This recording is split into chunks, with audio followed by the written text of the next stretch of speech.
Alors je sais pas si vous connaissez cette marque, dites-le moi en commentaire, certains d'entre vous la connaissent, et honnêtement, il n'y a pas que du bon sur ce Nothing 3 Pro. Et Nothing a tendance à vouloir être complètement différent. On est sur un smartphone qui n'a rien, mais rien à voir avec ce qu'on peut voir en face. Déjà sur le design. Comme vous pouvez le voir, c'est un extraterrestre. C'est du Nothing tout craché, dos transparent qui permettent de voir les éléments, en tout cas une partie des éléments. Alors c'est un style qu'on peut aimer ou détester. Moi perso, j'aime la différence, j'aime ce côté-là, même si je le trouve pas forcément beau, je dois l'admettre. Le module photo commence à être vraiment gros, tout ça pour mettre une caméra tel objectif. Mais surtout Nothing garde son côté magique. On a 26 LED qui s'allument dans tous les sens. Et de la manière qu'on veut, je sais, ça fait gadget dit comme ça, mais Nothing a créé un monde autour de ces LED qui vont permettre de changer votre façon d'utiliser un smartphone. Et je vous parlerai de toutes ces options juste après. Mais j'avoue que comme ça fait bling bling. Pour le côté brut, on est quand même sur du 211 grammes. Moi, je trouve que c'est quand même un petit peu exagéré. On va quand même venir le sentir légèrement en main, mais ça reste pas désagréable. Après, niveau finition, c'est entre deux.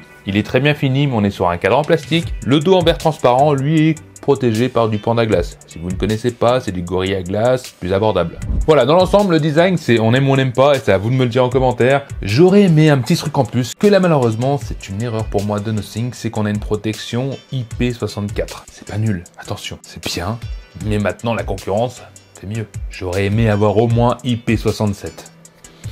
Ouais. Sans parler des traces de doigts qu'on peut retrouver bien sûr sur un dos en vitre. Ça peut gêner. Mais attention, ce Nothing cache plein de secrets et va clairement vous surprendre sur certains points. Déjà partie écran, on est sur un écran qui est plutôt joli. On n'est pas sur le côté magnifique, hein, c'est un écran très bon, AMOLED, en FHD+, qui dispose de l'empreinte digitale sous l'écran, qui elle est ultra rapide, pas de défaut de ce côté-là. C'est un écran 120 Hz adaptatif, mais pas en LTPO, ce qui veut dire qu'il va faire de 60 à 120 Hz automatique quand il a besoin, mais il ne descendra pas jusqu'à 0. Est-ce que c'est grave? Pas vraiment. C'est juste que des concurrents arrivent à faire du 0 à 120 Hz pour le même prix. En tout cas, en visuel comme ça, c'est de la AMOLED. Bon, des noirs infinis, on est sur un écran qui en jette, contour plutôt fin, et une luminosité maximum qui peut monter jusqu'à 3000 nits en pic. Toujours pareil. Bon, c'est suffisant en extérieur, en tout cas, j'ai pas eu de gêne à l'utilisation. Donc oui, clairement, j'ai pas grand chose à dire sur l'écran, à part qu'il est... Voilà, il a rien de pire que les autres, il est très bien, et c'est largement suffisant. Mais voilà, on va quand même passer aux choses plus gênante pour certains, pour d'autres je ne sais pas, c'est les performances. Là on est sur le Snapdragon 7S Gen 3, mais 12 Go de RAM, ce qui va le rendre un petit peu plus puissant, contrairement au 3A qui en a un petit peu moins. Et c'est vrai qu'en multitâche ça fait la différence. Le processeur est très bon, navigation, internet, bon Instagram, TikTok, tout ce qu'on peut faire dans la vie de tous les jours, ça le fera et très bien. J'ai pas ressenti de ralentissement. Bon, la puissance fait pas tout, mais en tout cas, de ce côté-là, ça va. Côté jeu, Genshin Impact, jeu 3D, etc., graphique à fond, bah ça tourne. Je m'y attendais pas. Pourtant, le score en tutu est presque à 800 000, ce qui est très bien, faut l'admettre, mais certains font mieux. Et pourtant, j'ai essayé les jeux de tous côtés, j'ai essayé les graphiques au maximum, j'ai pas ressenti de gêne, ça fonctionnait bien, malgré qu'automatiquement les graphiques ne sont pas au maximum, faut aller les pousser. Bon, le ressenti est bon, la chauffe est maîtrisée, alors oui ça chauffe, ne vous inquiétez pas, ou inquiétez-vous, mais voilà, c'est pas gênant, ça va venir chauffer un petit peu, on n'a pas une surchauffe extraordinaire, donc oui, à l'utilisation c'est bien sûr l'image par seconde sur Genshin Impact, si on dépasse les une demi-heure de jeu, on va descendre à 30 images par seconde plutôt que 60, mais bon, dans l'ensemble, c'est une belle réussite, les performances sont maîtrisées. La fluidité générale est vraiment bonne, pas de lag dans les menus, les apps se lancent plutôt vite, voilà. De ce côté, c'est quand même... je m'attendais à bien pire. Après, tout ça vient du logiciel intégré, parce que oui, on a Android 15, mais Nothing a fait son petit développement à lui, et c'est ce qui fait toute la différence de ce smartphone, c'est qu'on n'est clairement pas comme les autres. Ça reste la même chose, mais en étant complètement différent. Là, on est sur Nothing OS 3.1. En gros, c'est une interface super épurée. Ça ressemble vachement à Android de base, mais avec des options améliorées et rajoutées. J'adore perso ce côté-là, ces icônes, bon, les widgets. On est clairement dans l'univers Nothing, et voilà, moi j'aime. Mais... et là ça craint. Je suis désolé Nothing, mais au niveau de la mise à jour, on a 3 ans de mise à jour logicielle. Donc Android, on va monter 3 ans plus tard. Mais cette année, en 2025, tous les concurrents se sont lâchés. On est monté sur des 6 ans, 7 ans, 5 ans. Et Nothing, je sais pas ce qui leur prend. C'est pas extrêmement grave en soi, mais voilà, il y a de la concurrence quand même. Donc on est censé riposter. De ce côté-là, Nothing, sont pas présents. Je trouve ça dommage. C'est pas dramatique. Dommage. Mais voilà, ça se rattrape quand même parce qu'on est sur l'interface Nothing et des options de dingue. Déjà, ce que je vous avais dit au début au niveau des lumières. Nothing a fait un monde autour de ces lumières et on va pouvoir régler pour tout. On peut faire des sonneries personnalisées avec des lumières qui clignotent de tous les côtés comme en boîte de nuit, d'accord, des appels personnalisés. On peut même avoir que je vous montre ça. On dirait que c'est encore mieux. Voilà, l'interface glisse. Glyph. on peut tout activer, activer les glyphes mobiles retournés, le chronomètre, compositeur, on peut composer une sorte de musique de lumière, l'indicateur de volume, c'est-à-dire que quand on monte le son, on a, tu vois, la limite de la LED qui monte pour montrer le volume. Alors tout ça reste des gadgets, honnêtement, ça sert pas vraiment à grand chose, ok. Mais voilà, c'est quand même poussé. Faut savoir que même quand vous commandez un Uber, le temps qu'il arrive, la lumière va suivre la course du Uber. Bon, il y a des fonctions comme ça, un peu plus poussées. C'est pas indispensable, mais ça fait son charme. Vous devez le remarquer, je suis un peu entre les deux. Je trouve ça à la fois gadget et à la fois extra. Je pense qu'il faut juste s'adapter et apprendre à utiliser ce nouveau monde des LED. Et au final, ça peut devenir indispensable. Mais c'est pas tout dans l'interface, il y a plein de choses. Et il y a un truc que j'aime pas mal, c'est les tiroirs organisés. Sur Android, quand on monte, généralement, on a toutes nos applications bordéliques. Là, ils l'ont fait un peu à l'iPhone, mais c'est bien parce qu'une intelligence artificielle va venir organiser nos applications et faire un menu avec utilitaire, divertissement, social, voilà. Tout est dans des cases et je trouve ça vraiment pratique. C'est des petites options comme ça qui font que Nothing est différent et voire mieux que pas mal de concurrents. Dernière chose sur le logiciel que Nothing a sorti, et là, ça peut à la fois être extraordinaire et à la fois ça sert à rien. Oui, en tout cas, c'est mon ressenti, hein. Certains vont trouver ça extra. C'est l'essentiel Spice. C'est-à-dire que Nothing a mis un nouveau bouton sur le côté du smartphone. Un petit bouton discret, d'ailleurs je l'ai confondu avec le bouton Power et ça je trouve ça chiant, faut s'habituer. Mais bon, ce bouton va permettre de prendre des screenshots de choses que vous avez envie d'enregistrer, en tout cas dans votre journée. Et l'intelligence artificielle, une fois que vous aurez fait vos screenshots et des petites notes pour dire ce que c'était, va tout vous répertorier et organiser et ça vous permettra de savoir entre guillemets ce que vous vouliez. Vous pouvez même faire des notes vocales, c'est-à-dire que vous prenez en screen une photo sur YouTube ou un article avec une petite note vocale, ça part dans l'essentiel Spice, ça reste tout organisé par l'IA. Alors pour l'instant, c'est en développement, c'est en bêta, c'est pas parfait, attention, mais c'est quelque chose qu'on ne trouve nulle part ailleurs pour le moment, et pour l'instant, c'est pas utile pour moi, mais je pense que ça peut donner quelque chose. À voir avec le temps l'évolution de cette option qui est différente, mais j'y crois. Bon. Maintenant, on va parler de la photo, parce que ce gros module photo, s'il est là, c'est pour une raison. Parce que bon, il est quand même bien gros. Déjà, capteur principal, 50 mégapixels. Téléobjectif, aussi 50 mégapixels. Zoom optique, x3, et zoom numérique, x60. Et on a un ultra grand angle de 8 mégapixels, bon voilà, on aura un écran. Qualité photo, c'est bluffant. Bluffant, et à la fois, c'est chiant. Voilà, c'est dit. J'ai beaucoup aimé le rendu, le contraste, la profondeur des photos. Quand on prend le temps de prendre une photo, avec la gestion des lumières, etc., ouais, là, c'est vraiment très beau. C'est une signature Nothing.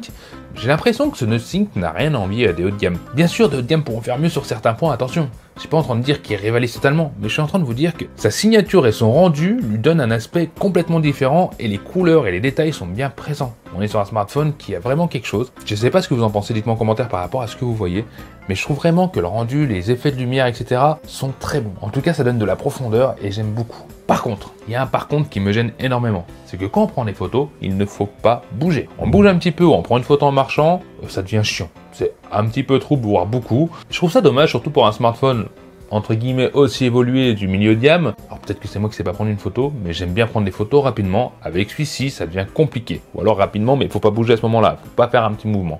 Nothing, ça m'ennuie. Pour ce qui est du zoom, je suis agréablement surpris parce qu'en x60, l'intelligence artificielle pareil vient gérer, vient traiter, et le rendu est plutôt pas mal. Le téléobjectif x3 est top, le x60 est bon. Je me répète, c'est un téléphone à moins de 500 €, c'est quand même extra. Pour le côté selfie, on retrouve la même chose. Alors, les couleurs, j'aime un petit peu moins bien. Ça vire léger, mais vraiment tout léger, un petit peu sur le rouge. Mais la profondeur, le contraste, le rendu en général, je le trouve excellent. Et même en mouvement, le selfie sera plus performant que la caméra principale de 50 mégapixels. Tout est bon, c'est pas parfait, attention. C'est là où ça vient choquer un petit peu plus, c'est de nuit. Parce que de nuit, c'est quand même une petite pépite pour le tarif. Toujours la même chose, faut prendre le temps, faut pas trop bouger.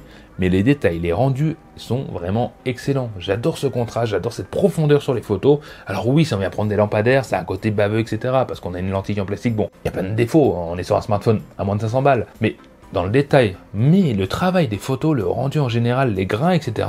Honnêtement, si on n'est pas photographe, je vois pas l'intérêt d'avoir mieux. Ça rend très bien. Et même de nuit, les photos en selfie, bon, ils se débrouillent. Franchement, ce Nothing 3A Pro est clairement, largement suffisant pour ce tarif-là. D'ailleurs, photo, faut savoir que chez Nothing, on a la possibilité de régler plus en profondeur. C'est-à-dire qu'on va aller dans les paramètres, on peut choisir le mode photo, objectif, etc. Ils vont vous détailler exactement ce que c'est. C'est un peu comme des filtres Instagram, mais pas vraiment. Et en plus de ça, on peut rajouter des pré-réglages que des personnes de la communauté auront pu faire. Alors oui, il faut aller dans les paramètres, voilà, c'est pour ceux qui aiment prendre des photos un peu plus compliquées, artistiques, mais ça le mérite d'être là et c'est vraiment une option sympathique que les concurrents devraient s'inspirer. J'aime beaucoup l'idée de pouvoir choisir son optique et son style, ça le personnalise encore plus et ça le rend un peu plus à votre image, donc bravo. Mais en vidéo par contre, on n'y est pas. Bon, voilà 4K, 30 images par seconde, on ne peut pas aller à 60 malheureusement, autofocus, bon ça a l'air de gérer. On va voir la stabilisation et le contre-jour qui est juste par là. Bon allez, sautillons, sautons, un dernier saut. Voilà, dites-moi en commentaire ce que vous en pensez, moi ça va. Pour le selfie, c'est pareil, 4K, 30 images par seconde, donc c'est bien, c'est bien. Et on va voir cette stabilisation, ce méga saut. Bon, c'est pas un méga saut d'accord. Et c'est déjà pas mal. Contre-jour, ouais, en tout cas, ça a l'air de se débrouiller, ça réagit bien. Bah oui, 4K 30 images par seconde, bon, ça peut être suffisant, pourquoi avoir plus, ok. Mais je trouve le rendu pas ouf, c'est pas forcément très bien traité. Attention, c'est pas mauvais, mais c'est vrai que par rapport à la photo, la vidéo, ça dépanne, mais il m'a pas fait rêver, surtout au niveau de la stabilisation, bon, dommage. Après ce bébé, niveau autonomie, n'a pas forcément quelque chose en plus par rapport à la concurrence. On reste sur une batterie de 5000 mAh, on n'a pas de chargeur dans la boîte, c'est très dommage. Après tout le monde fait ça. Et on a une charge rapide de 50 watts. Ce qui est bien et à la fois en retrait par rapport à des concurrents. Mais attention, ce qu'ils ont fait de bien, c'est que de 0 à 50%, ça prend seulement 19 minutes. C'est vrai que quand on veut charger rapidement le smartphone, pas complètement, ça ira très bien. Par contre, pour charger complètement, c'est un peu moins d'une heure. Ça reste correct, hein. Voilà. J'aurais aimé plus, sachant qu'il faut un chargeur compatible, etc. C'est pas un point fort, c'est pas un point faible. Mais on n'a pas de charge sans fil. Pour le tarif, charge sans fil, alors je m'en sers pas perso, ça ne me sert à rien. Mais pour le prix, ça aurait été quand même bien d'être là. On a la charge inversée, ok, avec un fil sur un autre smartphone. Une charge en fil quand même, parce que 500 €.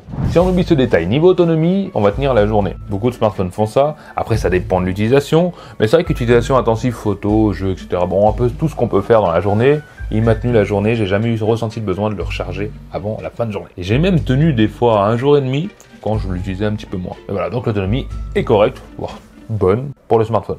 Bon, ceux qui attendaient à 2-3 jours, faut vraiment pas trop l'utiliser. Mais oui, j'ai oublié de vous parler, c'est du son, parce qu'on a quand même un son stéréo, et attention, heureusement. Et ben la qualité, bon, elle est correcte, honnêtement, voilà, il manque des graves, c'est un peu métallique, c'est pas un home cinéma. Mais ça ira très bien pour regarder des films Netflix, etc., regarder mes vidéos sur YouTube, voilà, il n'y a pas de rêve, c'est bien. Je conseille de brancher un casque si on veut vraiment un truc de ouf, quoi. Et bien sûr, pas de prise jack, comme la plupart des téléphones maintenant haut de gamme, mais je préfère vous le dire. Alors, point négatif du smartphone, le prix. Bah ouais, parce que il est pas cher d'un côté, mais bon, les hauts de gamme de l'année dernière, voire 2 ans en arrière des concurrents, sont à ce prix-là, et eux ont une mise à jour longue, donc ça reste des concurrents. Pas de charge sans fil, je vous l'ai dit il y a 2 secondes, c'est pas dingue. Le même processeur que son concurrent direct, son petit frère d'ailleurs, le 3A, qui est pas pro, mais qui coûte bien moins cher, dans les 350 €. D'ailleurs, la vidéo arrive aussi bientôt. Et puis pour moi, c'est aussi les photos qu'on prend en mouvement qui sont parfois troubles, voilà, c'est ce qui m'a un petit peu chagriné. Mais c'est vrai que quand on vient acheter un Nothing, on vient chercher Nothing. Tout simplement parce qu'ils sont différents. Le côté des LED qui s'allume, etc. Ça peut servir, certains ça ne servira à rien. Moi je trouve ça vraiment original, magique. On a un téléphone différent entre les mains, même au niveau de l'interface. Voilà, vous l'avez compris, Nothing c'est différent. En plus on a une communauté derrière qui suit énormément, qui fait des widgets, qui peut proposer des fils pour les photos. Bon, il y a une tonne de choses et ça c'est bien. Pour qui est-il fait? Moi je dirais pour les amateurs de photos. Parce que malgré tout, à part mon petit défaut que je vais trouver, il a vraiment sa signature et en plus la possibilité de paramétrer les objectifs et tout ça, c'est vraiment pas mal. Aussi pour ceux qui aiment les portables différents, les interfaces Nothing, etc. En tout cas, la marque en elle-même est vraiment unique et propose des trucs complètement différents. À vous de voir ce que vous préférez. Êtes-vous différent? Aimez-vous les choses complètement hors normes, j'ai envie de dire, qui en jettent, qui ont quelque chose en plus à donner, ou préférez-vous carrément le rapport qualité-prix, avoir un smartphone bon, sans l'extravagance que ce Nothing peut vous donner. Je vous invite à me dire en commentaire ce que vous en pensez, c'est à vous de jouer, et bien sûr si tu me découvres dans cette vidéo et que tu as aimé ce que tu as vu, n'hésite pas à t'abonner, à partager, et quant à vous les Tokiwantiens, j'espère que ça vous a plu, et on se retrouve bientôt pour la prochaine vidéo. Bye.